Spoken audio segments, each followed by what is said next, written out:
রায়ের বাজার শহীদ বুদ্ধিজীবী স্মৃতিসৌধ সংলগ্ন কবরস্থানে জুলাই গণ অভ্যুত্থানে পরিচয় নিশ্চিত না হওয়া শহীদদের মরদেহ উত্তোলন করে শনাক্ত করছে সিআইডি। এ বিষয়ে জানাতে সেখানে আছেন সহকর্মী আরিফ হোসেন। সরাসরি চলে যাচ্ছি তার কাছে। আরিফ, জানাবেন কতজনের মরদেহ তোলা হবে এবং ময়নাতদন্ত ও ডিএনএ পরীক্ষায় পরিচয় নিশ্চিত হতে আরো কতদিন সময় লাগবে? এখন পর্যন্ত প্রাথমিকভাবে যে তথ্য সিআইডি আমাদেরকে জানিয়েছে, অর্থাৎ সকালে প্রথম মরদেহ উত্তোলনের আগেই সিআইডি প্রধান সিকবাতুল্লাহ তিনি সংবাদ সম্মেলন করেছেন। তিনি বলেছেন এখন পর্যন্ত এখানে 114 জনের বেশি মানুষের মরদেহ থাকতে পারে বলে প্রাথমিকভাবে তারা ধারণা করছেন। তবে 10 জন অজ্ঞাত ব্যক্তি যাদের পরিবারের পক্ষ থেকে আবেদন করা হয়েছে তাদের পরিচয় শনাক্ত হওয়া যায়নি এবং এই যে 10 জন রয়েছে সেই 10 জনের আবেদনের ভিত্তিতে কিন্তু এখন পর্যন্ত সকাল 10টার কিছু পর, অর্থাৎ 10টা 2 অথবা 3-এর দিকে তারা প্রাথমিকভাবে মরদেহ উত্তোলনের কার্যক্রম শুরু করেছেন।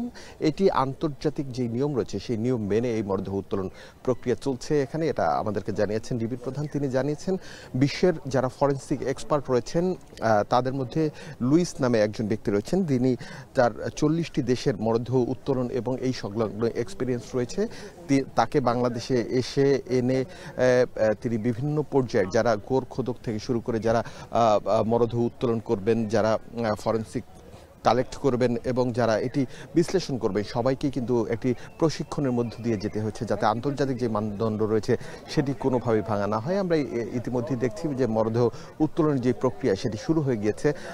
এই যে বুদ্ধিজীবী কবরস্থান সংলগ্ন সিটি কর্পোরেশনের যেই কবরস্থান রয়েছে মোহাম্মদপুরে, সেই কবরস্থানে কিন্তু আপনারা নিশ্চয়ই জানেন 5 আগস্টের আগে এবং 5 আগস্টকে কেন্দ্র করে যারা জুলাই আগস্ট গণ অভ্যুত্থানে যে ছাত্র জনতা রাজপথে নেমেছিল, আইন শৃঙ্খলা রক্ষাকারী বাহিনী তাদেরকে গুলি করে নির্বিচারে হত্যা করে এমন একটি গণকবর এখানে শনাক্ত হয়েছে। যেই গণকবরে নির্বিচারে মরদেহ ফেলে তাদেরকে কবর দেওয়া হয়েছে। তবে এখানে এখন পর্যন্ত কতজন রয়েছে সে বিষয়টি কিন্তু নিশ্চিত করে বলা যাচ্ছে না। তবে প্রাথমিকভাবে আইন শৃঙ্খলা রক্ষাকারী বাহিনী ধারণা করছেন এখানে 114 জন মরদেহ থাকতে পারে। এছাড়া 10 জন যেই নিখোঁজ পরিবার, 10টি পরিবারের পক্ষ থেকে ইতিমধ্যেই সিআইডির কাছে আবেদন করা হয়েছে যে তাদের পরিবারের সদস্যরা এখানে থাকতে পারে বলে প্রাথমিকভাবে তারা ধারণা করছেন এবং এর প্রেক্ষিতে কিন্তু এই যে প্রক্রিয়া এটি দীর্ঘ প্রক্রিয়া এবং আদালতের অনুমতি নিয়ে এটি শুরু হয়েছে।